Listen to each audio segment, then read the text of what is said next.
الحمد للہ رب العالمین والصلاة والسلام علی سید الانبیاء والمرسلین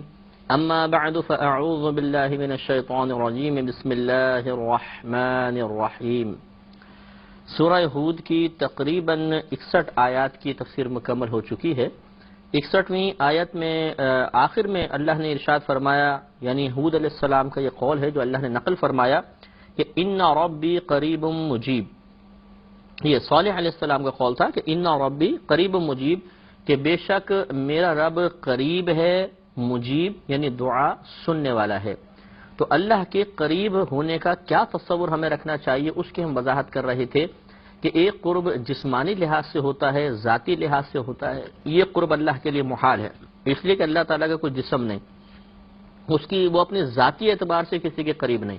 بلکہ ذاتی اعتبار سے اس پر غور و تفکر کرنا اور اللہ تعالیٰ کے معاذ اللہ تصور کو لانے کی کوشش کرنا، اس کے بارے میں نبی کریم صلی اللہ علیہ وسلم نے ممانعت فرمائی ہے۔ لہذا امام احمد بن حنبل، مسند امام احمد بن حنبل میں جو حدیث کی کتاب نقل فرماتے ہیں کہ نبی کریم صلی اللہ علیہ وسلم نے ارشاد فرمایا کہ تم اللہ تبارک و تعالیٰ کی صفات کے بارے میں غور کرو، صفتیں، خوبیاں،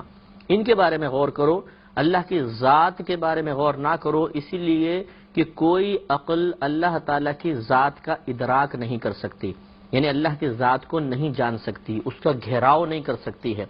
کیونکہ جو ہمارے تصور میں آ جائے گویا کہ ہماری عقل نے اسے گھیر لیا، اور اللہ تعالیٰ کی ذات کسی کے دائرے میں نہیں آ سکتی، کسی گھیرے میں نہیں آ سکتی، لہذا عقل بھی عاجز آ جاتی ہے اور اللہ کی ذات سمجھ میں نہیں آ سکتی۔ لہذا یاد رکھیے کہ اللہ تبارک و تعالیٰ جو ہمارے قریب ہے، یہ اپنے علم اور قدرت کے اعتبار سے ہے۔ علم اور قدرت کے اعتبار سے قریب ہونے کا مطلب یہ ہے کہ وہ پوری کائنات کو کہ ذرے ذرے کو جانتا ہے اور ایک لمحہ بھی ان سے غافل نہیں۔ یہ اس کے قریب ہونے کا مطلب ہے کہ وہ علمی اعتبار سے ہمیں ہر لمحہ جانتا ہے، علمی اعتبار سے ہم سے قریب ہے۔ جیسے مثال کے طور پر یوں سمجھ لیجئے کہ ایک باپ ہے، وہ اپنے بیٹے سے سینکڑوں میل دور ہے، لیکن ایسا کوئی اس نے، بلا تمثیل عرض کر رہا ہوں، سینکڑوں میل دور ہے لیکن ایسا کوئی اس نے سیٹلائٹ سسٹم قائم کیا ہوا ہے کہ وہ ہم وقت اپنے بیٹے کو دیکھ رہا ہے، اور اگر وہ بیٹے کو کوئی بھی ضرورت ہو تو اسی وقت وہ کوئی مطلب اسی ٹائم آرڈر وغیرہ دے گا اور فوراً اس کی ضرورت پوری ہو جائے گی۔ تو ہم اس کی کہہ سکتے ہیں، حالانکہ ہزاروں میل دور ہے، ہم کہہ سکتے ہیں کہ یہ باپ اپنے بیٹے سے بڑا قریب ہے، اس لیے کہ وہ بیٹے کو ہر لمحہ دیکھ رہا ہے، اسے بیٹے کی کیفیات کا، اس کے جذبات کا، اس کے حالات کا، اس کے ضروریات کا علم ہو رہا ہے۔ لہذا اس اعتبار سے اگرچہ جسمانی اعتبار سے وہ دور، لیکن معلومات کے اعتبار سے انتہائی قریب، بلا تمثیل۔ ہم اللہ تعالیٰ کو اس پر قیاس نہیں کر رہے، سمجھانے کے لیے عرض کر رہے ہیں۔ اسی طریقے سے اللہ تبارک و تعالیٰ ذاتی اعتبار سے کہاں ہے، کس طرح ہے، اس پر غور کی اجازت نہیں۔ ہاں یہ یقین رکھیے کہ اللہ تبارک و تعالیٰ ہمیں ہر لمحہ دیکھ رہا ہے اور جانتا ہے ہم کیا کر رہے ہیں، ہمارے قلب پہ کون سے خطرات، کون سی باتیں، کون سے وسوسے، کون سے خیالات وارد ہو رہے ہیں، ہم کیا چاہتے ہیں، ہم کیا کر رہے ہیں، ہم کیا سوچ رہے ہیں، ہمیں کس چیز کی ضرورت ہے، ہم آئندہ کیا کریں گے، ہم کیا کر چکے ہیں، وہ سب جانتا ہے۔ اس اعتبار سے اللہ تعالیٰ قریب ہے۔ تو ایک تو علم کے اعتبار سے قریب ہے، دوسرا قدرت کے اعتبار سے۔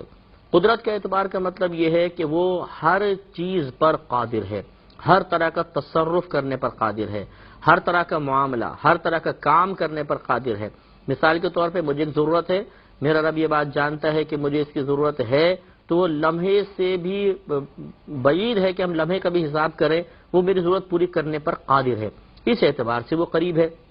جیسے بلا تمثیل وہی باپ کی مثال لیں کہ وہ ہزاروں میل دور ہے لیکن کسی سسٹم کے ذریعے وہ بیٹے کو دیکھ رہا ہے، اور اس نے گھر میں ایسا آٹومیٹک سسٹم لگایا ہوا ہے کہ جیسے ہی بیٹے کو کوئی ضرورت ہوگی، مثلا باپ اس کو واچ کر رہا ہے، اس نے دیکھا، بچے کی حرکت سے اندازہ کیا کہ اس وقت اس کو بھوک لگ رہی، اس نے یہیں بیٹھا ایک بٹن دبایا، آٹومیٹک سسٹم کے ذریعے کھانا کھلا اور اس میں سے غذا نکل کے بیٹے کے سامنے آ گئی۔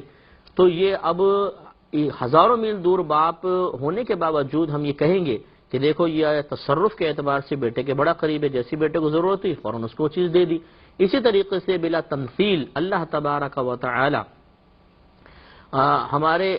علم کے اعتبار سے بھی قریب ہے اور تصرفات کے اعتبار سے بھی قریب ہے کہ جس کو جہاں جب کوئی ضرورت ہوتی ہے وہ اگر امداد فرمانے کا ارادہ فرما لے تو فوراً اس کا کام کروا دیا کرتا ہے، چاہے براہ راست کوئی نعمت عطا فرمائے، چاہے کسی کے قلب میں خیال ڈالے کہ فلاں کی جا کے امداد کرو، یا خواب میں اپنے کسی نبی کو یا کسی نیک بندے کو حکم دے کہ فلاں کے خواب میں جاؤ اور اس کو کہو کہ فلاں کا کام کرنا ہے۔ لہٰذا یہ روایات بکثرت ہیں کہ کبھی خواب میں نبی کریم صلی اللہ علیہ وسلم کسی کے تشریف لے آئے اور فرمایا کہ فلاں میرا امتی پریشان ہے، جا کر اس کو مدد کرو۔ تو یہ اللہ کی طرف سے یہ تمام معاملات ہوتے ہیں۔ تو اس طرح اللہ تعالیٰ کے قریب ہونے کا جو صحیح مفہوم ہے وہ یہی ہے کہ وہ ذاتی اعتبار سے یا معاذ اللہ جسمانی اعتبار سے اس طرح قریب نہیں ہے جسے ایک چیز شخص دوسرے قریب ہوتا ہے، بلکہ اپنے علم اور اپنے قدرت کے اعتبار سے کائنات کے ہر ذرے کے قریب ہے۔ علم کے اعتبار سے قریب ہونے کا مطلب کہ وہ تمام چیزوں کو ہر لمحہ جانتا ہے، ایک لمحہ بھی غافل نہیں، اور قدرت کے اعتبار سے قریب ہونے کا مطلب کہ ہر لمحہ جب چاہے، جس کے اوپر چاہے، جس انداز سے چاہے وہ تصرف کر سکتا ہے، دخل اندازی کر سکتا ہے، معاملات کو بنا یا بگاڑ سکتا ہے۔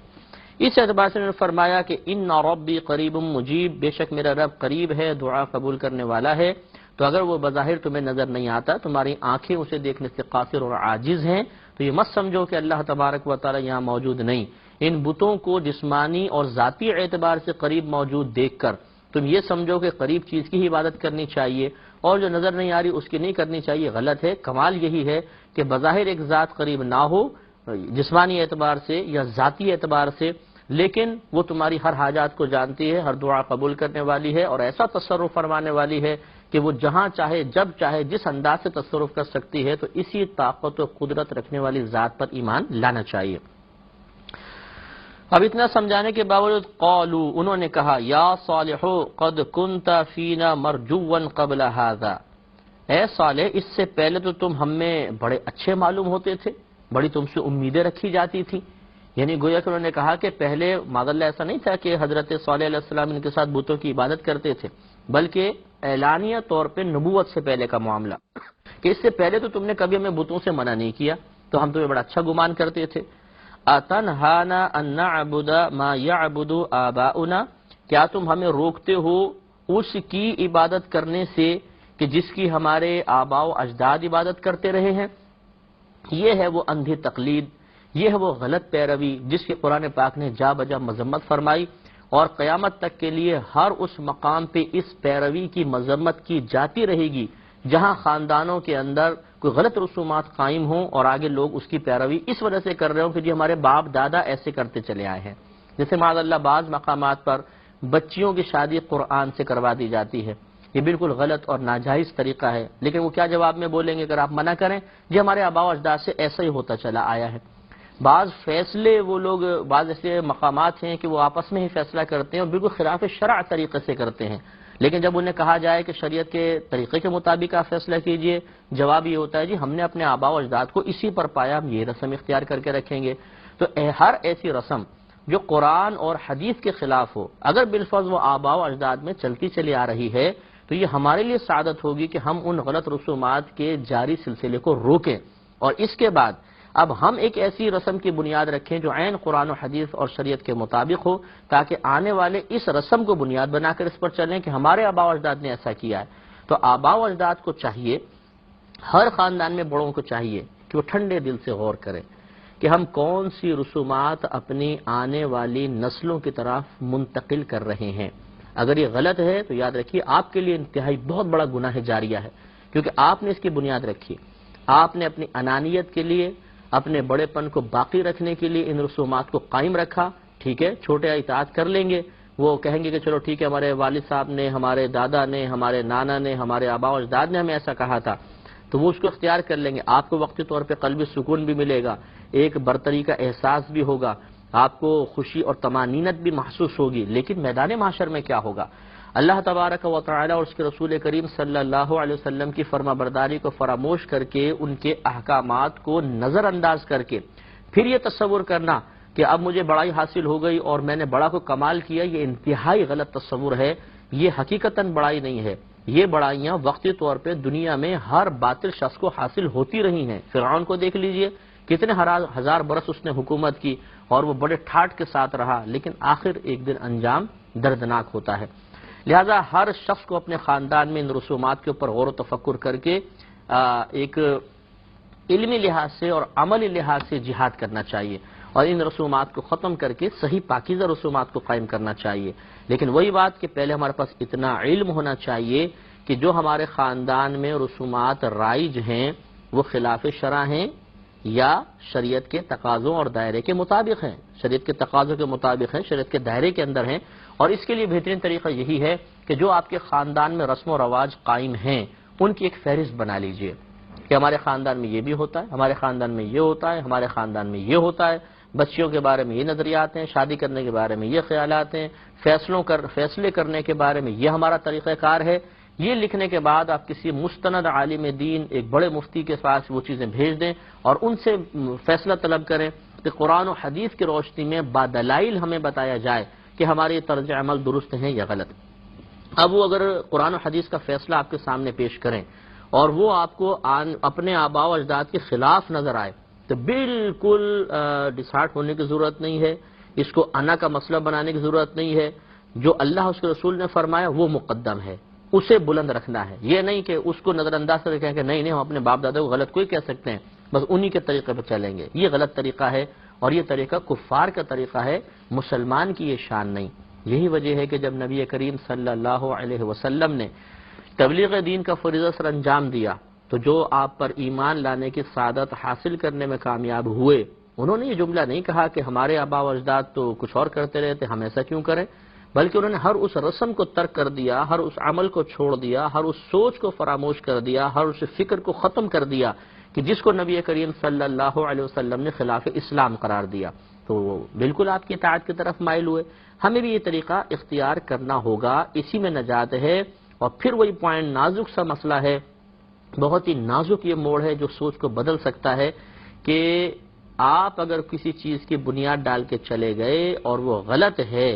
یا غلط چیز کی بنیاد پڑ چکی تھی، آپ اس کے قائم رہنے میں مددگار ثابت ہوئے اور آگے وہ سلسلہ چلتا رہا تو جس نے ابتدا کی تھی اس کو تو سب کا وبال پہنچے گا، اور درمیان میں جتنے اپنا اپنا کردار عطا کرتے رہے ان کے کردار کے مطابق ان کے لیے بھی گناہ جاریہ کے دروازے کھلیں گے. امید ہے کہ بہت سی بات ہمیں سمجھ میں آئی ہوگی. ہمیں بھی ہمت کرنی چاہیے.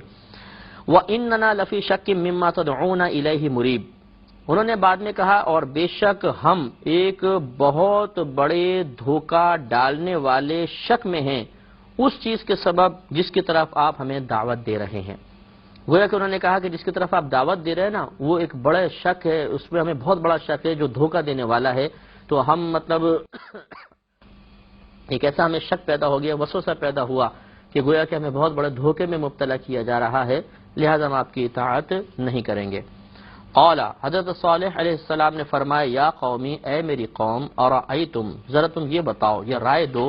کہ ان کنت علی بینۃ من ربی، کہ اگر میں اپنے رب کی طرف سے کسی دلیل پر ہوں، حجت پر ہوں، یعنی میں حق پر ہوں بالفرض، کہ تم مجھے کہہ رہے ہو کہ پہلے تو ہم تمہیں بڑا اچھا دیکھتے تھے معاذ اللہ، اور اب تم یہ ہمارے جو معبودان باطلہ ہیں ان کی تم اطاعت سے ہمیں روک رہے ہو، تو گویا کہ ان کی دعوت دینے کا مقصود یہ تھا کہ آپ ہمارے ساتھ مل جائیں اور جیسے پہلے خاموش تھے خاموش رہیں، بلکہ آپ ہمارے بتوں کی عبادت کی طرف مائل ہو جائیں. اس پر حضرت صالح علیہ السلام نے فرمایا کہ تم ذرا مجھے یہ تو بتاؤ کہ ان کنت علی بینۃ من ربی، اگر میں اپنے رب کی طرف سے ایک واضح حجت پر ہوں یعنی حق پر ہوں، اور ایسا تھا بھی لیکن آپ نے قضیہ فرضیہ کر کے اور شرط کے طور پر بیان فرمایا اگر ایسا ہو، وآتانی منہ رحمتن، اور اس نے مجھے رحمت عطا کی ہو یعنی نبوت اور حکمت عطا کی، فمن ینصرنی من اللہ ان عصیتہ، تو پھر کون ہے جو میری مدد کرے گا، کہ اگر اللہ تعالیٰ کے علاوہ میری مدد کرے گا یا اللہ سے مجھے کون بچائے گا اگر میں اس کی نافرمانی کروں تو بڑی پیاری بات کہ بالفرض اگر مجھے اللہ نے واقعی حق بنا کر بھیجا ہو، ذرا غور کرو، اور اللہ تعالیٰ نے اپنے طرف سے مجھے رحمت یعنی نبوت اور حکمت سے نوازا ہو اور پھر میں تم لوگوں کی بات مان لوں، تو صحیح سے بتاؤ کہ مجھے کون پھر اللہ کی گرفت سے بچائے گا. فما تزیدوننی غیر تخسیر، تو پھر تم مجھے سوائے نقصان کے اضافے کے کچھ اور زیادتی نہیں دو گے، یعنی تم مجھے زیادہ نہیں کر سکتے سوائے نقصان کے کہ تم میرے اندر نقصان ہی بڑھاؤ گے. اگر میں نے تمہاری اطاعت کی تو میں نقصان کا مزید شکار ہو سکتا ہوں. وَيَا قَوْمِ هَذِهِ نَاقَةُ اللَّهِ لَكُمْ آیَةً، اب وہ قوم نے آپ سے یہ پیچھے سورہ اعراف میں گزر چکا ہے کہ مطالبہ کیا اچھا آپ کوئی نشانی دے دیں ہمیں، آپ کے نبی ہونے پہ کیا نشانی ہے؟ تو آپ نے اللہ کی بارگاہ میں التجا کی تو اللہ نے ایک چٹان سے ایک اونٹنی کو پیدا کر دیا۔ یہ حضرت صالح علیہ السلام کا ایک معجزہ تھا، اسی کا تذکرہ ہوتا ہے۔ فرمایا وَيَا قَوْمِ، اے میری قوم، هَذِهِ نَاقَةُ اللَّهِ لَكُمْ، هَذِهِ نَاقَةُ اللَّهِ، یہ اللہ تعالیٰ کی اونٹنی ہے، لَكُمْ آیَةً، تمہارے لیے ایک نشانی ہے، فَذَرُوهَا، تو تم اس کو چھوڑ دو، تَأْكُلْ فِي أَرْضِ اللَّهِ، تاکہ یہ کھائے اللہ تعالیٰ کی زمین میں، وَلَا تَمَسُّوهَا بِسُوءٍ، اور تم اسے برائی کے ارادے کے ساتھ ہرگز نہ چھونا، فَيَأْخُذَكُمْ عَذَابٌ قَرِيبٌ، اگر تم ایسا کرو گے تو پھر ایک قریبی عذاب تم لوگوں کو پکڑ لے گا۔ گویا کہ یہ ایک معجزہ بھی تھا اور ایک اللہ تبارک و تعالیٰ کی طرف سے ان کے لیے آزمائش بھی مقرر کر دی کی۔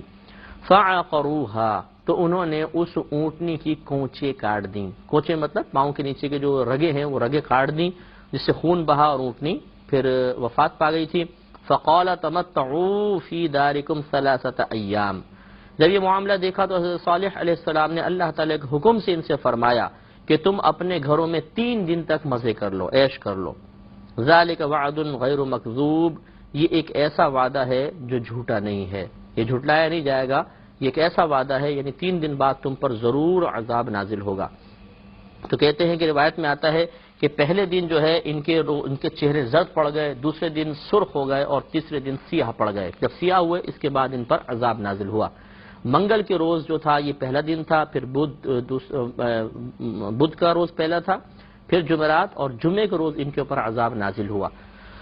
تو ارشاد فرمایا کہ فلما جاء امرنا، پھر جب آیا ہمارا عذاب، نجینا صالحا والذین آمنوا معه برحمت منا، تو ہم نے صالح کو اور ان لوگوں کو جو آپ کے ساتھ ایمان لے آئے تھے اپنی رحمت کے وسیلے سے نجات عطا فرما دی۔ ومن خزی یومئذ، اور اس دن کی رسوائی سے، یعنی قیامت کے دن کی رسوائی سے بھی نجات عطا کر دی۔ تو غور کیجئے کہ پیچھے بھی یہی بالکل آیت تقریباً ایسی ہی تھی، یہاں پر بھی ہے، اور اس میں یہ نقطہ، یہ مقام بہت قابل غور ہے۔ ارشاد فرمایا کہ برحمت منا، ہم نے صالح کو اور ان کے ساتھ ایمان لانے والوں کو اپنی رحمت کے وسیلے سے نجات عطا فرمائی۔ تو اللہ تعالیٰ نے نجات کو صالح علیہ السلام اور مومنین کے عمل کی طرف منسوب نہیں کیا کہ چونکہ صالح نیک تھے، نبی تھے، اللہ کی توحید کا اقرار کرنے والے تھے، اس وجہ سے ان کو نجات دی،